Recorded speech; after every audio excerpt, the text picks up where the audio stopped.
Today we'll be looking at 10 products that either directly relate to mountain biking or provide utility for mountain bikers. None of these reviews are paid, but some products were provided, which I'll disclose when applicable. With that, let's get started. The first product is Helmetor, which is a helmet hook that I first saw in Sid and Mackey's van. The company saw the video and sent me some to try out. I noticed that they look kinda like peacocks. In testing the Helmetor hooks, they seem to securely hold just about any helmet as advertised.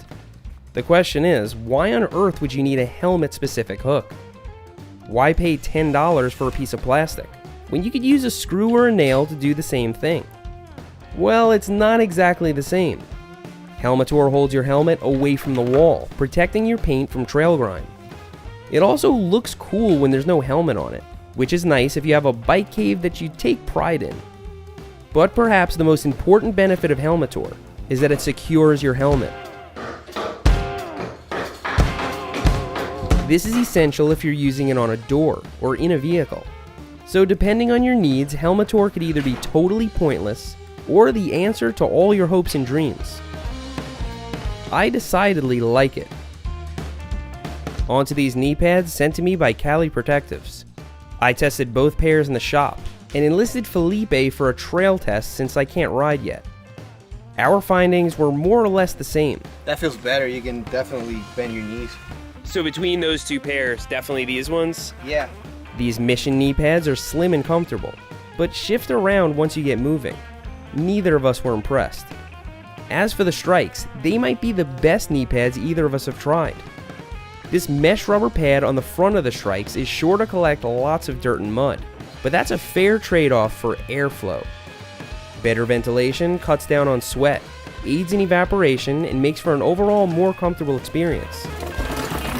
Despite being slim and comfortable, the strikes appear to have good padding and a very tough exterior.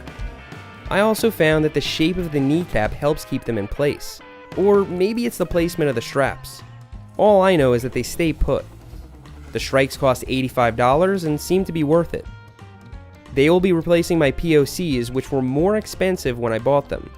This season, I'm going to be serious about always wearing knee pads without exception. Now for a few car products, starting with this seat protector I found on Amazon. You throw it over your headrest, it stays in place with these little nubs, and contains trail grime with its absorbent terry cloth.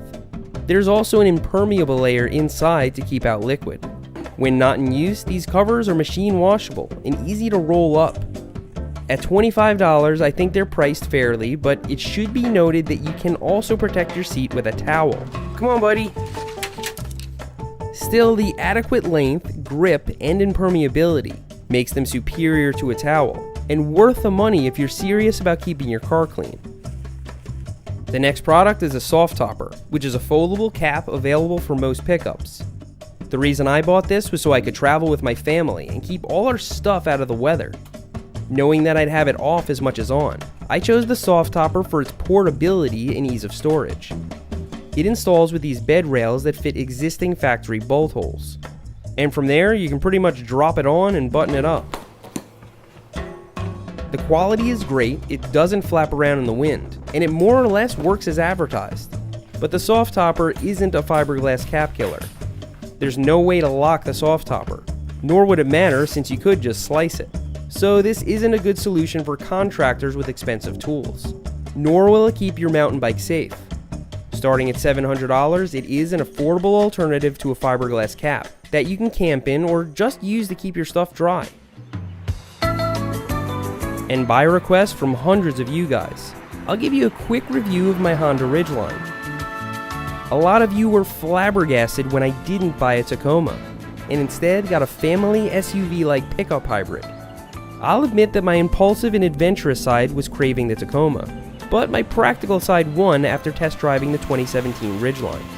First of all, it handled incredibly, way better than your average pickup. It also had a more spacious interior and an impressive technology package. Getting directions to Industry 9. It had lane keep assist, adaptive cruise control, smartphone integration, and like 8 million cup holders. These may not sound like things I would care about, but I'm on track to put 35,000 miles on this thing in year 1. I knew I'd be spending a lot of time in it, So interior, comfort, and practicality were my top priorities. But putting aside all of those things, I still would have gotten the Ridgeline for one killer feature: underbed storage. Every compact pickup has a back seat full of crap, except for this one. Everything I need, from tools to gear to tie downs to those seat covers, can be secured in this watertight compartment, leaving the cab free for people and pups. So while the Ridgeline is no Tacoma, it easily tows 5,000 pounds, has all-wheel drive, and is packed full of features that suit me better, even though it has a Honda emblem on it. On to the next product, the Matchsticks. It's a through axle, it's a multi-tool, it's gorgeous. It's $145. But are you really surprised? It's made by Industry 9. Now, i9 will never be for everyone, as they choose to design, manufacture, and distribute all their products in Asheville using local labor. That means you pay for it, but it also means they employ people who ride the same trails I do. It means they're my neighbor, and it means I'm a little bit biased. But still, it's hard to make excuses for any product at this price point. So I'll just give you the pros and cons. Let's start with the cons. The Matchsticks is pricey, we covered that. It also doesn't flip out like a normal multi-tool. You need to muscle these bits out of a tube, which doesn't seem very i9. The handle doesn't have the most leverage, and the tool is necessarily missing some of the larger bits that are impossible to fit inside an axle. So the Matchsticks won't be for everyone, but it does have some unique advantages. First of all, it can't get left behind, as it lives in your bike. The Matchsticks may also be the lightest multi-tool period, as unlike other integrated tools, it replaces part of your bike. So once you subtract the weight of your old axle, you're only carrying around an extra 25 grams. The Matchsticks also features an impressive array of tools, including a spoke wrench, a valve core remover, a chain tool, quick link storage, and your choice of bits, which are also machined in Asheville. It's also great looking and available in all the colors you'll find at the candy store. So for those of you looking for a beautifully machined, lightweight, boutique multi-tool that can't get left behind, the Matchsticks is pretty freaking nice. If you're looking to save money, buy literally any other multi-tool. I wouldn't spend $145 on this unless I broke or lost a Maxell and was already on the hook for $50. Then the cost would be easier to come to terms with. The next product is the Yi 4K Plus action camera, which I was hoping would be a good GoPro replacement. It costs under $300, can shoot in 4K at up to 60 frames per second, and features some pretty impressive image quality. In fact, I used it to shoot a lot of this video. The touchscreen feels like a smartphone, much better than GoPro, and the menu is more intuitive. The Yi 4K Plus also features a tripod thread, which makes it super convenient. But as an action camera, I think it's lacking. The stabilization is weird to say the least. The field of view doesn't seem all that wide, and the microphone doesn't do a good job of automatically adjusting to input levels, something that even older GoPros are good at. Alright, audio test with the Yi 4K Plus and Hero 4 Black. Alright, audio test with the Yi 4K Plus and Hero 4 Black. Alright, audio test with the Yi 4K Plus and Hero 4 Black. Although it does change exposure quickly, I don't think it does as smoothly as a GoPro. And note that the GoPro I'm comparing it to is 2 generations old. Another problem is using it with a gimbal. If you place it right side up, one of the mics is right against the motor, which picks up the sound. Alright, testing for gimbal noise. The low light is also really noisy, even at lower frame rates and resolutions. It's also worth noting that there aren't a ton of accessories specifically designed for the Yi.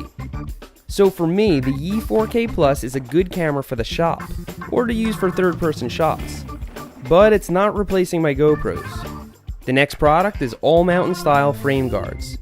These are universal frame guards made to protect your down tube, fork, chainstay, and anything else that may take some pebble and rock impacts. Before AMS sent these to me, I had never heard of them, but Felipe instantly knew what they were. Wait, so you heard about the all-mountain style guards? You never heard of them? No. I just saw that they were like super expensive to ship, that's why I didn't buy them.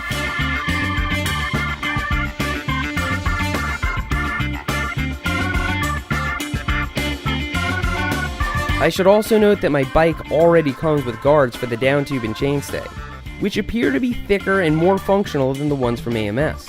I found that to install the guards, a heat gun comes in handy. But still, on a brand new frame, I was unable to work out all the bubbles. Maybe these just aren't for me. As for Felipe, he was surprisingly excited about the AMS guards, and very happy to replace the vinyl camo tape on his bike with this tougher, more refined armor. At $35, I think they're priced fairly for those who need them, but I wouldn't want to experiment with them. I had the luxury of trial and error with these samples, but it would be kind of frustrating to spend $35 and then screw up the installation.